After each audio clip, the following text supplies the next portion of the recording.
역대상 28장 9절로 10절 말씀 제가 봉독해 올려드리도록 하겠습니다. 내 아들 솔로몬아, 너는 내 아버지의 하나님을 알고 온전한 마음과 기쁜 뜻으로 섬길지어다. 여호와께서는 모든 마음을 감찰하사 모든 의도를 아시나니 내가 만일 그를 찾으면 만날 것이요 만일 내가 그를 버리면 그가 너를 영원히 버리시리라. 그런즉 이제 너는 삼갈지어다.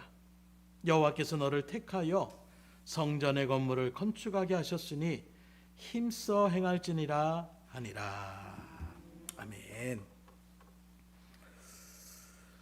이 세상을 살아가는 우리의 삶의 모습을 바라보면 뭔가 우리가 일을 하려고 나아갈 때에 먼저 하는 것이 바로 무엇이냐? 계획부터 우리가 세우는 것입니다. 결혼을 하는 것도 우리가 아무 생각 없이 결혼하는 것이 아니라 결혼하기 위하여 여러 가지 물건들을 장만하고 어디서 살 집인지 또 어떻게 살아갈 것인지를 그렇게 계획하며 나아가는 모습들. 건물 하나를 지을 때에도 그냥 짓는 것이 아니라 이걸 어떻게 지을까? 최근에도 텐트를 그렇게 치는 일들을 하게 됐는데 나름대로 그 일들 가운데의 방법을 알고 나가려고 해도 뜻대로 되지 않는 모습들이 있어요. 이런 계획들이 있고 이렇게 하자. 근데 그런 아무런 계획이 없다라면 말 그대로 어수선할 수밖에 없고 일은 진척이 될 수가 없는 것입니다. 마찬가지로 사람도 무언가를 하려면 계획을 세우며 그 일들을 진행하며 나가는데 하나님도 하나님의 말씀인 성경을 바라보게 되면 갑자기 충동적으로 어떤 일들을 하시는 분이 아니라 그 모든 것들을 계획하시고 그 모든 일들을 이뤄나가시더라는 거예요. 중요한 것은 그 하나님의 놀라운 은혜의 계획 가운데에 여러분들을 향한 하나님의 계획이 있음을 믿으시기를 주임으로 축원합니다. 곧 온 우주 만물을 다스리는 하나님께서 나를 생각하시겠어? 아니라는 거예요. 하나님의 자녀로 하나님의 백성으로 택하신 여러분들에게도 하나님께서 구원의 백성으로 삼아주실 때에는 하나님의 분명한 의도와 목적과 계획이 있음을 우리가 분명히 알아야 되는 것이고, 이 하나님의 의도와 목적과 계획을 온전하게 알아서 그 하나님의 뜻대로 나아가는 사람은 반드시 하나님의 은혜 가운데에 이 땅에서 성공적인 삶을 살 것이요 하나님의 놀라운 은혜의 권능을 아름답게 펼치며 나가는 그런 인생의 모습들을 성경은 여러 인물들을 통하여 우리에게 분명하게 보여주고 있는 것입니다. 그렇다면 남의 얘기가 되면 안 돼요. 그 놀라운 하나님께서 쓰임받던 다윗, 솔로몬, 요셉, 야곱, 이삭 수많은 믿음의 선지들의 어떤 발걸음이 하나님의 말씀에 순종하고 나아가면 하나님께 복을 주시는구나. 하나님의 뜻대로 걸어가는 길에는 반드시 하나님의 놀라운 역사의 은혜의 손길이 있는 것이구나. 그렇다면 그것이 남의 얘기가 아니라 오늘 나를 향한 하나님의 계획도 분명히 있다라고 우리가 믿음으로 아멘으로 하다 했다라면 우리가 나를 향한 하나님의 목적이 무엇인지를 분명히 알아야 된다라는 것, 이건 그냥 알면 아는 거고 모르면 모르는 것이 아니라 반드시 알아야 된다라는 것을 먼저 우리가 아셔야 된다라는 거예요. 그러면 나를 향한 하나님의 그 계획이 무엇인지를 우리가 어떻게 알 수가 있는가? 오늘 본문의 말씀 가운데 바라보게 되면 바로 지금 다윗이 하나님의 성전을 짓고자 했을 때에 하나님께서는 너는 안 된다. 대신 너희 아들 솔로몬을 통하여 내가 이 성전을 이루겠다라고 말씀하시는 그 말씀을 붙잡고 이제 다윗이 나이가 들어서 죽음의 임종의 자리 가운데 서 있을 때에 자기의 아들 솔로몬을 앞에 두고 유언과도 같은 메시지를 전하는 것이 오늘 28장의 주된 내용이라고 얘기할 수가 있는데, 그 가운데에 하나님의 마음에 앞했던 이 다윗이 그 아들 솔로몬에게 어떤 유언을 남기고 있는가? 한마디로 얘기하면 하나님께 감동을 주는 삶을 사는 그런 인생을 살아라고 말씀하고 있어요. 왜냐? 그렇게 하나님의 마음에 아파하면, 하나님의 마음에 감동을 주면, 그러면 그 하나님께서 반드시 나를 쓰임받은 것처럼 너도 그 하나님의 은혜 가운데 쓰임받게 될 것이라고 이야기하고 있는 것입니다. 그렇다면 오늘도 마찬가지로 나를 통한 하나님의 은혜 가운데 우리가 믿음의 신앙생활하는데 겨우겨우 가는 것이 아니라 하나님, 내가 어떻게 하나님께 쓰임받는 사람이 될 수 있을까요? 내가 어떻게 하나님의 일들 가운데 그 계획 속에서 하나님의 온전한 뜻을 받들고 살아갈 수가 있겠습니까? 그러면 먼저 하나님의 마음에 감동을 드려야 된다는 거예요. 그래서 오늘 이 시간에는 그렇게 하나님 앞에 쓰임받기 위한 우리의 그 인생 가운데 서게 먼저 하나님의 말씀에 감동을 줘야 되는데, 하나님을 감동케 해야 되는데, 오늘 이 짤막한 말씀이지만 이 말씀 가운데 뿌려져 있는 하나님을 감동케 하는 이 원리를 여러분들이 마음가운데 잘 새기셔서 다윗이 하나님께 놀랍게 쓰임받았던 것처럼, 그 아들 솔로몬이 하나님께 쓰임받았던 것처럼 여러분들도 이 땅 가운데 하나님의 그 목적하지마 그 뜻대로 잘 쓰임받아서 하나님 앞에 인정받고 칭찬받을 수 있는 복된 인생이 될 수 있기를 주님으로 축복합니다. 그래서 먼저 하나님을 감동시키려면 어떻게 되느냐? 하나님을 온전히 알아야 돼요. 상대방에게 사랑을 받거나 상대방에게 감동을 주려면 어떻게 됩니까? 먼저 상대방이 어떤 사람인지를 알아야 되는 거예요. 뭘 좋아하는지, 어떤 것을 즐겨하는지, 먼저 어떤 사람들에게 그런 일들 가운데 내가 감동을 주고 사랑을 받고 뭔가 교제를 나누려면 내 마음대로 가는 것이 아니라 상대방을 먼저 바로 알아야 되는 거예요. 그래서 9절 상반절에 보면 내 아들 솔로몬아, 너는 내 아버지 하나님을 알고 온전한 마음과 기쁜 뜻으로 섬길지어다. 여기 말씀 가운데 중요한 말은 바로 무엇이냐?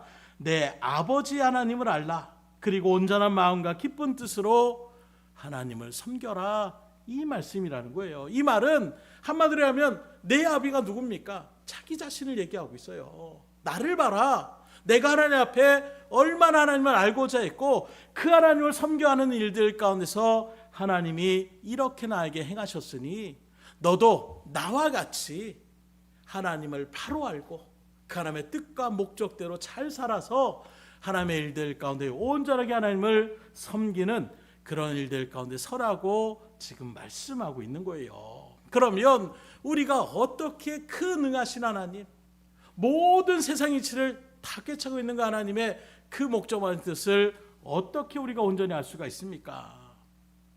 의외로 간단해요. 그건 바로 무엇이냐? 열심히 하나님을 알아가시면 되는 거예요. 한 번에 확 가는 것이 아니라 내가 끊임없이 하나님을 알아가고자 하는 그 심령의 마음을 가지고 하나님이 우리에게 주신 계시의 말씀이 있어요. 오늘 우리는 그래서 은혜의 시대 가운데 사는 것입니다. 이전의 사람들은 어떤 신비적인 체험을 받거나 아니면 자연의 어떤 일들을 바라보면서 그렇게 겨우 그림자와 같이 마치 구릿빛 거울과 같이 희미하게 그렇게 하나님을 알았다라면 오늘 저희들에게는 확실하게 하나님의 존재는 이런 것이고 하나님의 뜻은 이런 것이고 우리를 향한 하나님의 계획은 이런 것이었다라는 것을 특별 계시라고 할 수 있는 이 말씀을 우리에게 주시는 거예요. 그래서 계시를 주셨는데 그 계시도 자연적인 어떤 그런 계시가 아니라 성경을 갖다가 특별 계시라고 합니다. 계시라는 의미는 들추어냈다라는 거예요. 다 보여주셨다는 것입니다.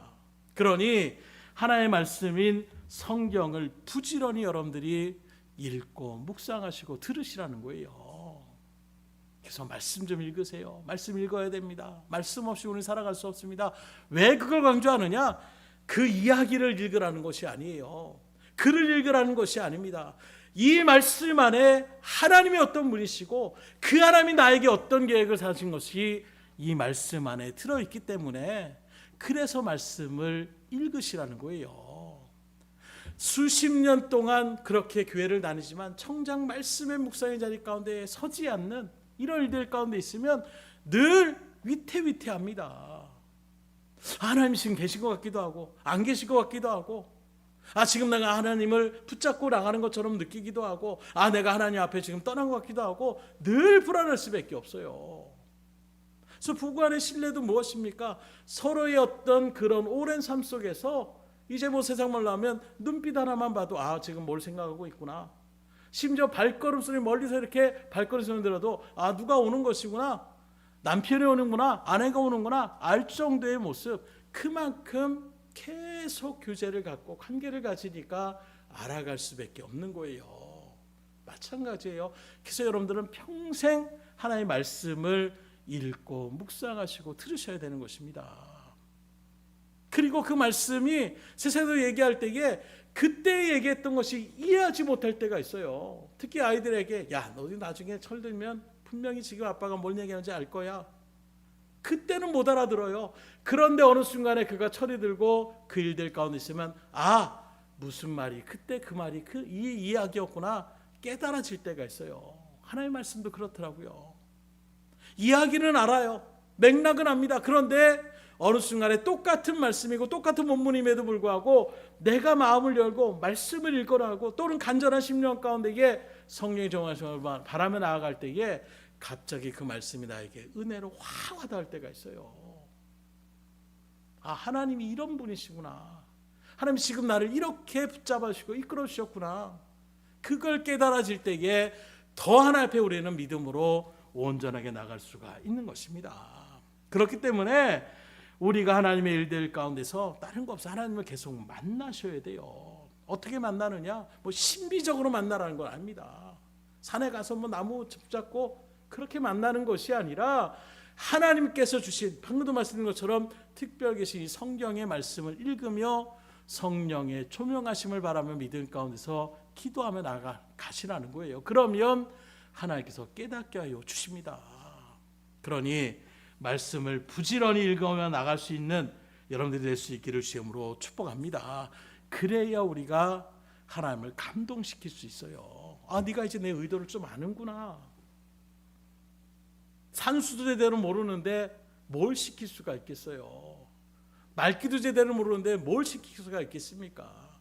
저도 몇 번 이렇게 직업을 그렇게 가져볼 때에 직장을 다니게 되면 어떤 뭐 기술을 배우려고 하면 어떻게 됩니까? 처음부터 거기로 가지 않습니다.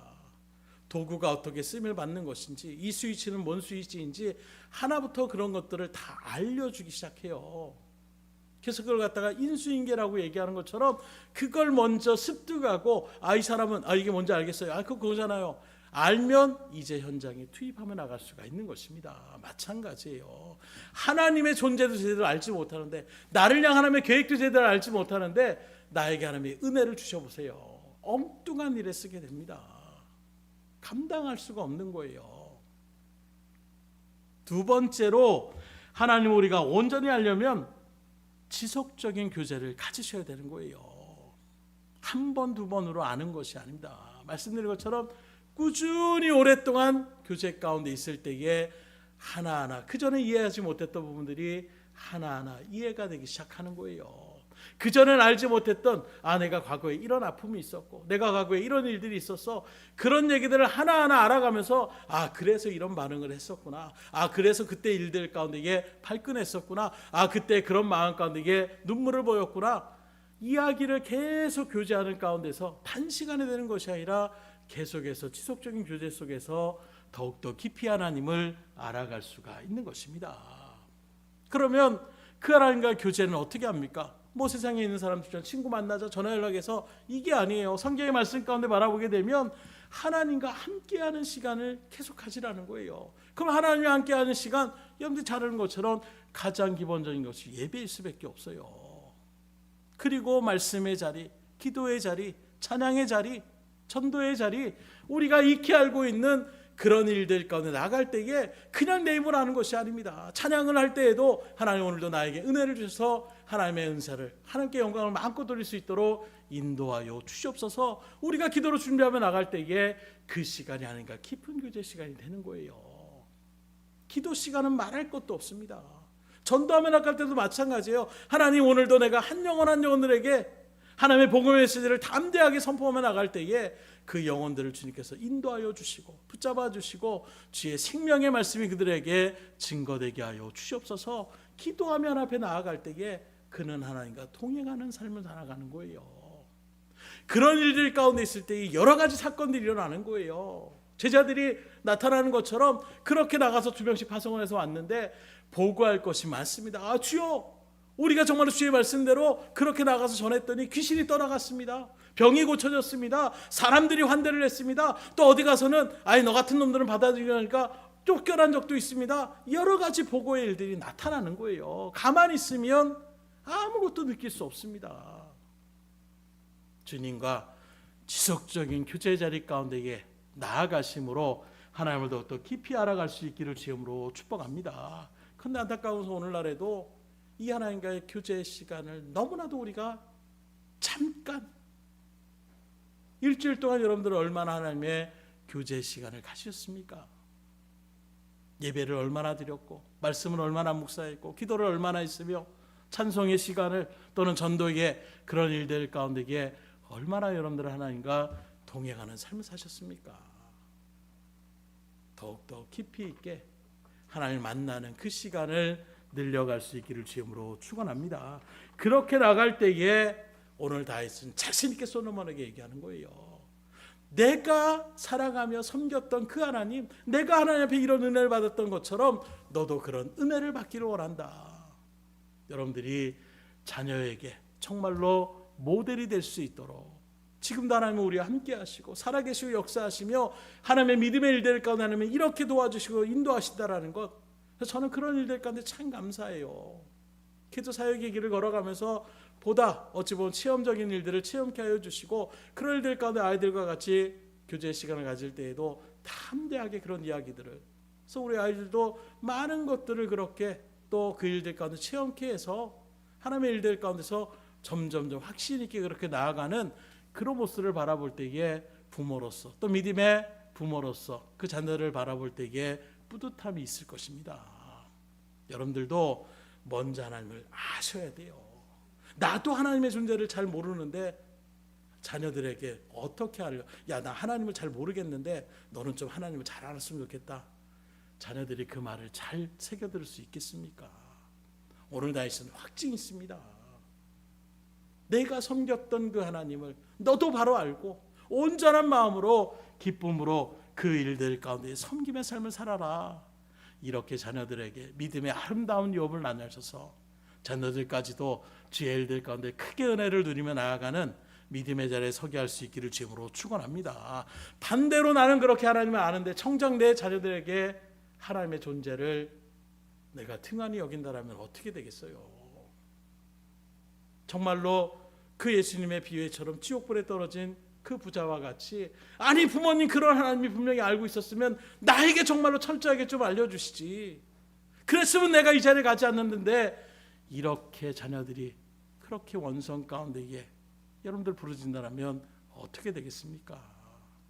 그러니 그 어떤 것보다도 여러분들에게 가장 큰 은혜라고 정말 천국의 소망이 있다라면 그 천국의 유업을 아이들에게 증거할 수 있기를 주님으로 축원합니다. 이게 가장 복된 일이에요. 다윗이 야 왕자에 있으려면 군사 중에서 누구 장군 꽉 잡아야 된다, 그 사람 놓치면 안 된다. 다윗은 그렇게 얘기하고 있지 않잖아요. 왜요? 다윗은 그것을 충분히 체험했습니다. 사람이 중요한 것이 아니라 군사력이 중요한 것이 아니라 하나님이 나를 붙잡고 하나님이 나를 인도하시면 얼마든지 그 모든 위험과 그 모든 일들을 이뤄나갈 수 있다는 것을 믿음으로 알기 때문에 자신 있게 지금 솔로몬에게 왕에서 그 다음 왕에게 해줄 말들이 얼마나 많이 있겠어요. 그러나 다윗의 말은 항상 하나님께 집중되어 있습니다. 그래서 다윗은 바로 아는 거예요. 하나님이 왜 왕을 세웠습니까? 왜 초대왕 사울을 세웠습니까? 지도자로 세운 것은 다른 여타의 다른 민족들의 군왕처럼 백성들을 괴롭히라고 세운 것이 아니라 하나님의 뜻을 찰 그 민족들에게, 그 백성들에게 지도하는 지도자 역할을 감당하라고 왕을 세워주신 거예요. 이걸 다윗은 분명하게 알았기 때문에 그걸 그대로 또 솔로몬에게 알려주고 있고, 더 나아가 이 말씀의 기록을 통하여 오늘 하나님의 자녀된 저희들에게도 통일하게 이렇게 말씀으로 증거하고 있으니 하나님을 더욱더 깊이 알아가시기를 소망하시고 지속적으로 하나님을 알아가시되 나의 알므로 끝나는 것이 아니라 자녀들에게까지도 그 믿음의 유업을 다윗처럼 나눠줄 수 있기를 주님으로 축원합니다.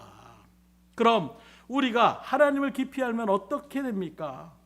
9절 하반절을 보면 여호와께서는 모든 마음을 감찰하사 모든 의도를 아시나니 내가 만일 그를 찾으면 만날 것이요 만일 내가 그를 버리면 그가 너를 영원히 버리시리라. 여기 보니까 하나님은 우리의 마음을 감찰하시는 분이에요.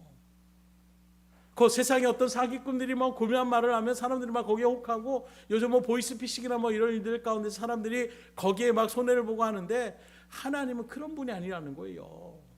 우리의 마음을 정확하게 알고 계시다라는 것입니다.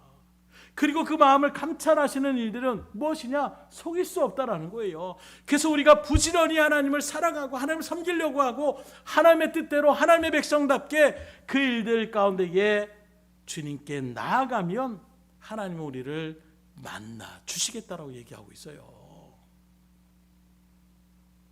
그 하나님을 아직도 못 만나셨다라면 주님을 만날 수 있기를 주님으로 축원합니다.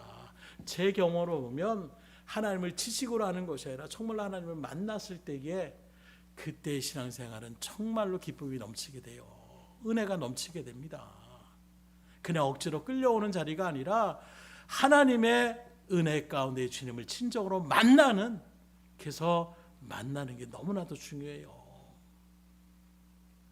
그렇게 우리를 만나면 하나님을 만나고자 하는 하나님을 만나주시는데, 오늘 말씀에 보면 반대로 우리가 그를 등한히 하면, 하나님을 만나려고 하지 않으면 하나님도 어떻게 합니까?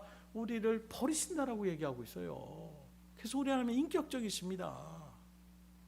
그냥 막 오냐오냐 하시는 분이 아니라는 거예요. 분명한 인격적으로 우리가 어떤 일들에 대한 반응으로 하나님은 그렇게 한다는 것을 분명히 우리에게 증거하고 있습니다.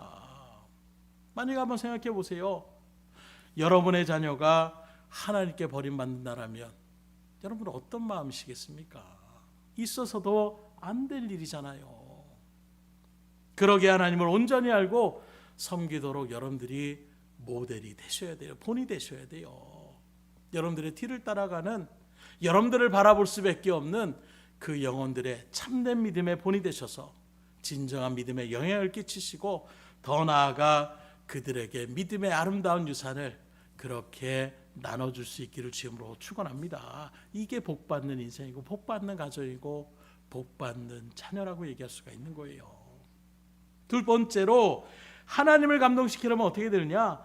내게 주신 사명과 은사를 분명히 알아야 된다는 거예요.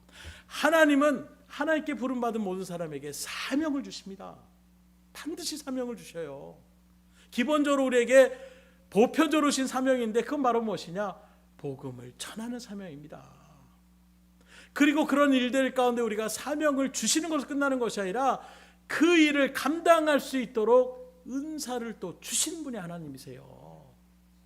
그래서 우리가 보통 군대에, 남자들 군대에 갔을 때에 총을 우리가 직접 사갖고 가지 않습니다. 전쟁을 하고 나라를 지키는 국방의 의무를 감당하며 나갈 때에 머리부터 그렇게 다 줘요. 옷도 주고 구라도 주고 모자도 주고 철모도 주고 총도 주고 배낭도 주고 다 줍니다. 침낭까지 다 줘요. 심지어 밥도 주고 머리를 깎으려면 머리도 깎아주고 모든 것을 다 해줍니다. 성경도 그렇게 얘기하고 있어요. 주인이 뭔가 일을 부르려고 했다라면 그 사업주가 그 모든 일들을 다 준비해 놓고 그 일들을 진행하며 나가지 않느냐. 아내가 회사에 입사를 해서 현대에 딱 들어가려고 딱 들어갔는데, 들어가려면 돈 얼마 가져와야 됩니다. 이런 회사가 어디 있겠어요. 사무실을 다 마련해 놓고 일할 수 있는 현장과 조건들을 다 마련해 놓고, 그리고 사람들을 뽑는 것처럼 와서 이제 그 일을 배워서 그 일을 진행하며 나갈 수 있도록 하는 것처럼, 하나님도 우리에게 사명만 주시는 분이 아니에요. 이제 네가 알아서 해, 이게 아니라 그 사명을 감당할 수 있는 은사를 주시는 거예요. 능력을 주십니다.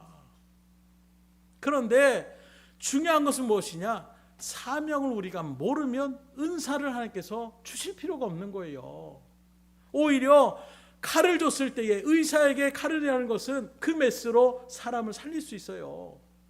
그런데 내가 사람을 살리는 사명의 인지를 인지하지 못하고 그냥 칼만 아이들에게 쥐어줘 보십시오.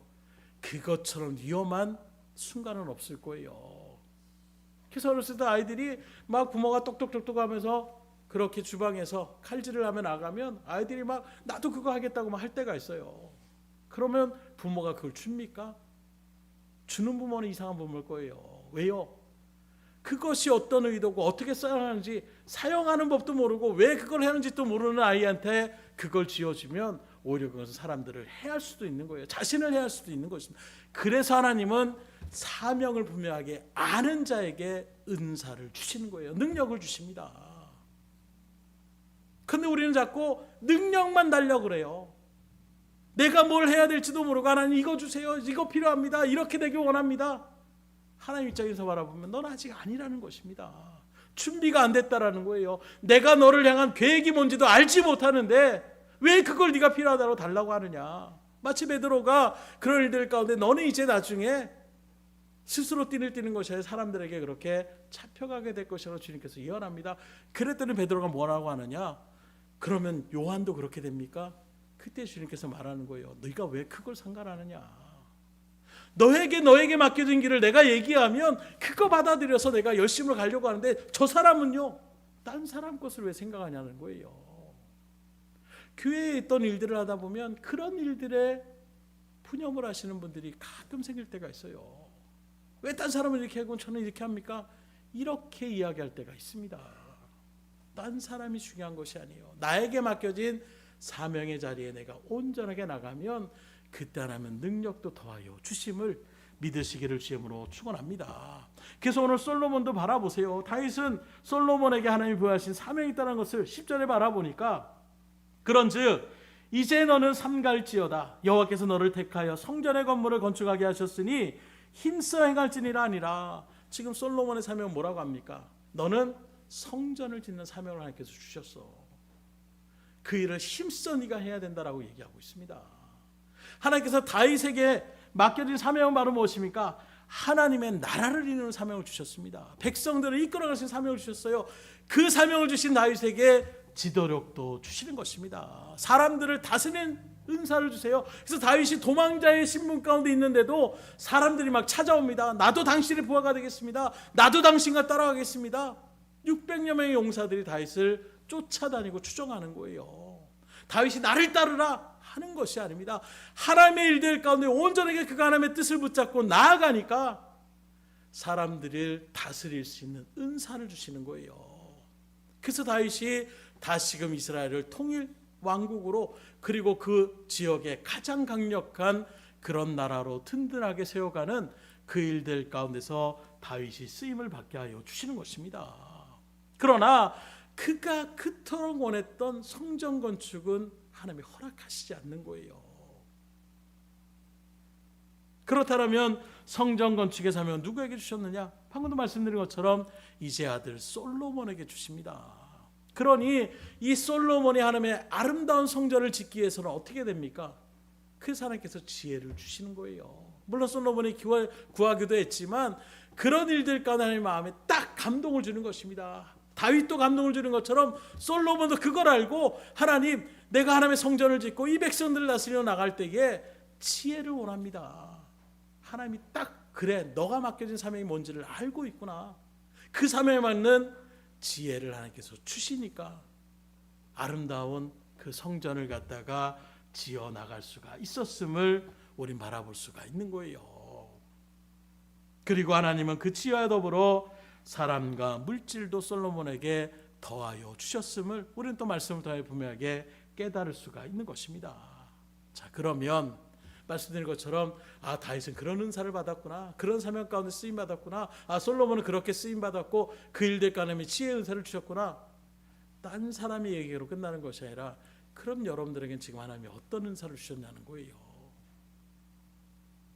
지금 여러분들에게 주신 하나님의 탤런트는 무엇입니까? 그걸 우리가 잘 아셔야 되는 거예요. 그러려면 내가 맡겨진 사명을 분명히 아셔야 되는 것입니다. 내가 받은 사명과 은사가 어떤 것을 내가 알 수 있는가? 여러 가지 방법이 있지만 간단하게 은사와 사명을 분별할 수 있는 것, 세상도 비슷하지만 먼저는 내가 피곤하지 않고 즐겨한다라는 것이 은사라는 것을 여러분들이 아셔야 돼요. 세상에서도 마찬가지입니다. 뭔가 일을 하는데 그건 맞지 않아요. 그런데 이 일을 하면 이거 됐네, 나에게 이런 재능이 있었네, 그렇게 우리가 느낄 때가 있습니다. 마찬가지예요. 하나님 일들을 감당할 때도 찬양할 때는 너무 힘든데 기도하는 그 자리 가운데 있을 때는 내가 너무나도 기분이 좋네. 찬양하고 기도하는 것은 좀 마음 가운데 부담이 되는데 딴 사람하고 교제하고 나누는 그 사람을 갖다 섬겨주고 그 사람에게 간증하며 나가는 이 일들을 하면 시간 가는 줄 모르겠네. 그런 것들이 여러분들에게 은사임을 아셔야 돼요. 그래서 어떤 분들은 말을 잘할 수 있는 은사를 주십니다. 세상 사람들을 사기치라고 주는 것이 아니라 그 영혼들을 위로하고 권면하고 북돋아주라고 하나님께서 은사를 주세요. 저도 막 이제 막 삶을 살다 보면 저 사람한테 부러운 것이 저 사람 어떻게 저렇게 친화력이 좋지? 저 사람 처음 만났는데 어떻게 저렇게 할 수 있지? 그런 부분을 참 부러워합니다. 그래서 나도 한번 해보려고 하는데 잘 안 돼요. 왜요? 나에게는 그런 부분들이 달란트로 하나님께서 주시지 않는 부분이 있을 수 있어요. 물론 그런 일들 내가 소망하고 나갈 때 하나님께서 더불어 주시는 부분도 있어요. 예전에는 정말로 사람들하고 대화하는 것 자체가 너무나도 부끄러운데 지금은 또 반대로 또 어떤 사람이 바라볼 때는 조 목사는 바라보면 왜 그렇게 사람들하고 그렇게 친화력이 좋고 그렇게 먼저 나가지? 자연스럽게 그렇게 얘기할 수 있지? 또 그렇게 바라보는 사람들도 있을 거예요. 마찬가지예요. 여러분들이 정말로 맡겨진 일들 가운데 하나님의 은사를 간절히 사모할 때에 그 은사가 주의 일들을 감당하는 일들 가운데 쓰임받기를 원한다면 하나님의 은사를 더하여 주십니다. 그러나 나의 어떤 유익을 위해 나아갈 때에 하나님 그때는 하나님이 원하시지 않는 일들을 왜 하나님께서 개입하시고 그 일들을 진행하시겠어요? 그때는 내버려 두시는 거예요. 지금 여러분들에게 주신 사명을 먼저 분명히 깨달으시고 그 일들 가운데 하나님의 능력이 무엇인지를 분명히 아셔서 그 능력을 헛된 것에 쓰지 마시고 하나님의 일들 가운데 열심을 다하여 주의 일들 가운데 아름다운 발걸음으로 나아갈 수 있기를 주임으로 축복합니다. 그래서 남들보다 내가 잘하는 것들이 있어요. 목소리가 더 좋으신 분이 있고 손재주가 좋으신 분이 있고 그림을 잘 그리는 분이 있고 각자가 주신 달란트가 다 틀린 것입니다. 그런 일들 가운데 주신 것들 나한테 이런 것이 있구나. 이걸 통해서 하나님께서 뭘 나에게 주시려고 어떤 하나님의 사명을 감당케 하려고 일들을 나에게 주셨지 여러분들이 그 일을 하나님께 고해 보세요. 하나님께서 그 길을 환히 보여주실 것입니다. 이게 바로 그것이 환히 드러날 때 그래서 하나님께서 나에게 이런 재능을 주셨구나. 그때의 그 재능은 10분 발휘가 되는 거예요. 얼마나 신이 나는지 모릅니다. 그러니 주의 일들 가운데 열심으로 맡겨진 사명을 알려고 하시고 그 맡겨진 사명의 일들 가운데에 나아가심으로 주님께서 주는 은사의 역사를 잘 활용하며 나갈 수 있기를 주님으로 축원합니다. 중요한 건 바로 무엇이냐? 이런 은사를 하나님이 주셨는데 하나님이 맡겨진 사명대로 계획대로 나가지 않고 내 멋대로 그냥 그 일들을 향하거나 그 일들 가운데 내가 쓰지 않으면 성경은 또 뭐라고 하느냐? 소멸된다라고 얘기하고 있어요. 기껏 재능을 줬는데 얘는 재능을 줘도 안 하는구나. 그럼 하나님께서 어떻게 하느냐? 거두십니다. 그러기에 여러분들이 정말로 나에게 맡겨진 은사, 재능이 있다라면 그 재능으로 10분 하나님의 일들 가운데 열심으로 활용하셔서 절대로 은사를 소멸하지 않기를 주임으로 축원합니다. 그런 사람들이 의외로 또 많이 있어요. 주신 재능을 생각하지 못하고 다른 것만 찾다가 결국에는 그 재능을 갖다 활용하지 못하는 이런 부분들이 의외로 있다는 것입니다. 오늘 말씀을 대하는 여러분들은 결코 여러분들이 주시는 그 은사를 소멸하지 않기를 주임으로 축원합니다. 열심을 내셔야 돼요. 마지막으로 하나님을 감동시켜서 주의 일 가운데 쓰임 받으려면 나에게 맡겨진 사명에 생명을 걸 수 있으셔야 돼요. 아주 강하게 말씀하는 겁니다. 최선을 다하는 정도가 아니라 내 생명을 좀 더 구체적으로 하면 대가를 지불할 그런 마음을 가지고 주의 맡겨진 사명을 감당하시기를 힘쓰셔야 됩니다. 오늘날 여러분들이 일생 동안 이루기를 원하는 소원이 무엇입니까? 나의 어떤 인간적인 탐심과 욕심에 근거한 소원이 아니라 정말로 하나님을 위하여 하나님의 영광을 위하여 내가 나아가고자 하는 소원이 있다라면 그것은 바로 하나님께서 여겨주시는 분명한 사명일 거예요. 문제는 이 맡겨진 사명이 쉽게 이루어지지는 않는다는 것입니다.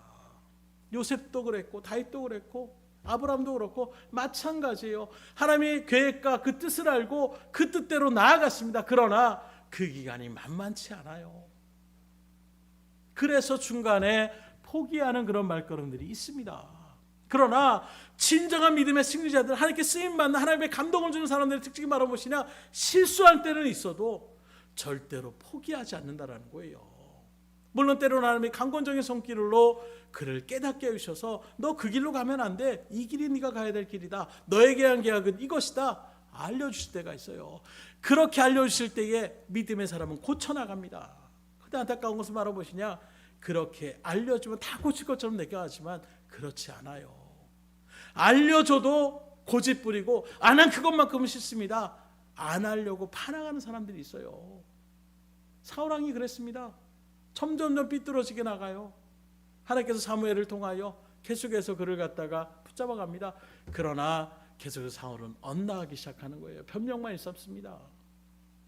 우리가 잘 아는 가룟 유다도 마찬가지입니다. 그 일들 가운데 주님께서 계속 기회를 주세요. 대놓고 지금 얘기합니다. 그에게 부끄러움을 주려고 하는 것이 아니라 오늘 이 자리에 나를 팔 사람이 있다. 가룟 유다는 분명히 알고 있었습니다. 주님은 그제라도 깨닫고 회개하기를 바라셨을 거예요. 누구냐고 제자들이 깜짝 놀라서 누굽니까 얘기할 때에 가룟 유다서 와서 물어봅니다. 접니까? 그때 주님이 뭐라고 합니까? 너다. 분명하게 말씀하셔요. 알려주십니다.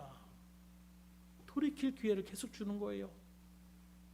빵을 집을 때 나와 같이 손을 넣는 사람이다.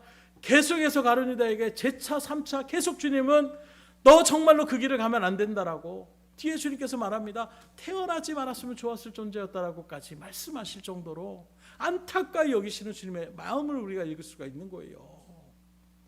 그런데 안타까워서 오늘날에도 믿음의 길을 걸어갈 때에 하나님의 말씀으로 권면하고 그렇게 하면 안 됩니다라고 얘기를 해도 끝까지 고집 부리고 자기 생각대로 나가시는 분들이 의외로 많이 계시다라는 것입니다. 지금 이 자리에 계신 분들은 이해가 안 되신 분들도 있을지 몰라요. 아니 하나님이 알려주시면 바꿔나가면 되지. 그런데 의외로 바꾸지 않고 그래도 저는 세상이 좋습니다. 그래서 저는 이 일이 더 마음에 듭니다. 그건 딴 사람 맡기십시오. 저는 이 일만 하렵니다. 끝까지 그 고집을 피우면서 하나님의 뜻 가운데 서지 않는 사람들이 있다라는 거예요. 여러분들 말씀 묵상하셔야 됩니다. 하나님을 알아가셔야 됩니다. 하나님을 잘 섬겨야 됩니다. 그래야 하나님의 일들 가운데 사명에 그 일들을 우리가 힘써 나갈 때 은사를 주십니다. 그 은사 가지고 나아갈 때 하나님께서 놀라운 역사와 은혜를 이렇게 베풀어 주십니다. 알려줘도 그건 그 사람 얘기고 지금 나하고는 상관없는 얘기로 우리가 내 마음을 닫아 걸고 나간다라면 오늘 이 말씀도 나에게 아무런 유익이 될 수가 없는 거예요. 하나님의 일들 가운데에 내가 주의 일들을 위하여 대가를 치를 수 있는 분명한 각오가 있어야 됩니다. 그래서 오늘 10절에 보면 다윗은 그걸 강조하고 있어요. 그런즉 너는 이제 삼갈지어다. 여호와께서 너를 택하여 성전의 건물을 건축하게 하셨으니 힘써 행할지니라. 그 성전을 건축하는데 힘써 행하는데 그 전에 뭘 얘기하느냐? 너는 삼갈지어다 얘기하고 있어요. 여기 삼간다라는 것은 뭘 얘기하고 있느냐? 하고 싶은 일을 있어도 그걸 내려놓을 수 있다는 거예요. 내가 하고 싶은 것 하지 못할 수도 있다는 것입니다. 내가 원하는 대로 안 된다는 거예요. 내가 갖고 싶은 것 갖고 싶은 대로 이루지 못할 수도 있다는 것입니다. 즉 주님이 내게 주신 사명과 그 일을 천념하라면 세상에 내가 하고 싶었던 것들을 내려놓고 천심으로 주의 일들과 그래서 뒤에 힘써 행하라고 말씀하고 있는 거예요. 그냥 행할지니가 아니라 힘을 쓸 정도의 각오가 아니면 그 일들 진행할 수가 없다는 것입니다. 오늘 우리에게도 마찬가지예요. 우리가 주에 맡겨진 사명을 온전하게 이행하려면 분명한 믿음의 각오가 있어야 됩니다. 우리 한국교회가 이만큼 주의 일들 가운데 은혜를 받은 것도 믿음의 선진들이 이러한 사명감을 가지고 세상의 소망이 아니라 때로는 내 생명까지도 내어 던지겠다라는 그 각오 가운데에 복음이 흘러가서 수많은 영혼들에게 믿음의 선행력을 끼치며 나갈 수가 있었다는 것을 여러분들도 기독교의 어떤 역사를 바라보면서 많이 아실 거예요. 그냥 거저되는 것이 아닙니다. 최근에도 손양호 목사님에 대한 부분들을 나는 이 세상에서 그 목사님이 정말 나의 롤 모델이고 가장 존경하는 분입니다. 그 손양호 목사님도 우리가 아는 것처럼 어떤 사랑을 베푸셨습니까? 자기를 죽인 그 사람을 갖다가 자기의 양자로 아들로 삼아서 물심양면으로 그 사람의 일들 가운데에 그렇게 도움을 주며 나가는 하나님의 사랑을 받은 자로서 나도 하나님의 사랑을 실천하겠다라고. 그런데 그 어떤 글이나 이런 것들을 바라보게 되면 그 마음이 쉽지 않아요. 볼 때마다 인간인 그 마음 가운데 어떤 마음이 내 자녀를 죽인 원수의 얼굴을 바라볼 수밖에 없는 것입니다. 그때 두 가지 손양 목사님도 그 마음을 계속 하나님 앞에 기도하면서 울부짖며 나갔던 그런 고백들을 하고, 마찬가지로 그 사람도 마찬가지예요. 내가 죽였던 그 아버지와 같이 양자로 삼아서 밥을 먹을 때마다 그렇게 자기도 힘들 수밖에 없었다라고 고백하는 거예요. 쉽지 않았을 거예요. 그러나 그런 일들 가운데 서로 다듬어 가면서, 물론 정말로 어느 정도의 그 마음 갖기 전까지도 얼마나 정말 큰, 보통 사람이 가질 수 없는 그 마음이지만, 거기서 더 하나님을 닮아가는 일들 가운데 더 다듬어가는 그런 모습에서 그 아들도 주의 일들 가운데 그렇게 쓰임받는 그런 발걸음을 하는 것을 우리가 바라볼 때에, 오늘 저녁들도 마찬가지입니다. 믿음의 신앙생활하는 것 쉽다고 여기는 사람들 별로 없어요. 물론 감사와 기쁨으로 우리가 고백을 하고 있지만, 지금 삶의 일들 가운데 물질적인 어려움을 당할 때도 있고, 사람들의 어떤 관계 속에서 나타나는 비웃음과 비방과 이런 일들 가운데 당하는 여러 가지 고초들이 다 있으십니다. 그럴지라도 하나님 앞에서 우리가 믿음의 사명의 길을 걸어가면 하나님은 그 모든 것들을 극복할 수 있는 은사를 또 더하여 주시는 분이세요. 오늘 이 자리에 계신 여러분들 가운데서도 그런 분들이 많이 있으실 것입니다. 그렇게 나갈 때에 하나님 결국엔 그 발걸음을 통하여, 그 믿음의 사람을 통하여, 하나님을 감동케 하는 그 사람을 통하여 하나님 반드시 놀라운 주의 일들을 이루어 나가심을 생각하시고, 힘써서 주의 맡은 바들을 감당할 수 있기를 주님으로 축원합니다. 그래서 우리의 진정한 믿음의 롤모델 되시는 예수님을 바라보세요. 우리를 구원하시기 위하여 인간의 몸을 입고 오셨습니다. 배고픔을 아셨고, 아픔을 아셨고, 피곤함을 아셨고, 고통을 아셨어요. 그 일들 가운데의 십자가의 사역, 주님도 인간이기에 그 일들을 생각할 때에 감당하기가 힘든 것입니다. 그때 우리가 아는 것처럼 겟세마네에서 땀방울이 핏방울이 되도록 얼마나 간절하게 기도합니까? 그 기도의 핵심은 우리가 아는 것처럼, 나는 이런 마음이지만 하나님의 뜻이 그렇다라면, 하나님의 계획이 그렇다라면 그 뜻대로 걸어가겠습니다. 그리고 그 주님께서 십자가의 길 가운데 온전하게 지셨선, 그래서 여러분들의 구원의 길은 공짜가 아니에요. 이런 주님의 핏값으로 우리에게 구원의 은혜를 베풀어 주신 것입니다. 그 은혜를 받고 된 우리들도, 그래서 주님은 내가 너희를 사랑한 것처럼 너희도 서로 사랑하라, 이 마음을 잡고 우리가 새벽에 같이 하는 스데반 지사도 동일합니다. 그 사랑의 마음을 가지고 자기를 돌로 치는 자에게 주님처럼 동일하게 주여 저들을 용서하여 주십시오, 자기들이 하는 일을 알지 못합니다.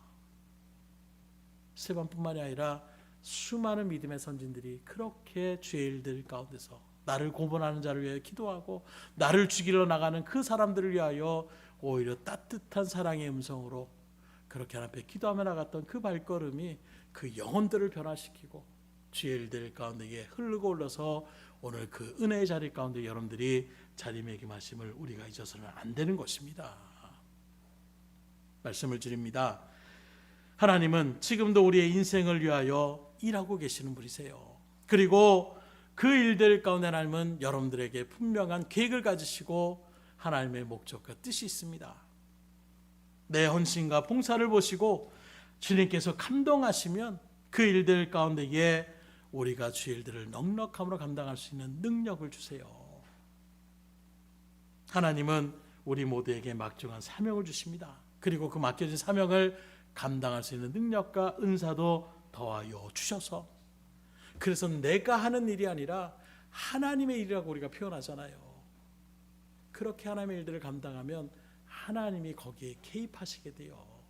이제 내 일이 아니라 친정한 하나님의 일이 될 때에 거기서 역사가 일어나는 것입니다. 오늘 이 순간에, 아니 여러분들의 그 생애 가운데에 이러한 놀라운 역사들이 계속해서 펼쳐질 수 있는 은혜의 발걸음이 될 수 있기를 주님으로 축복합니다. 그럼 어떻게 하라고요? 하나님의 감동을 주실 수 있으셔야 돼요.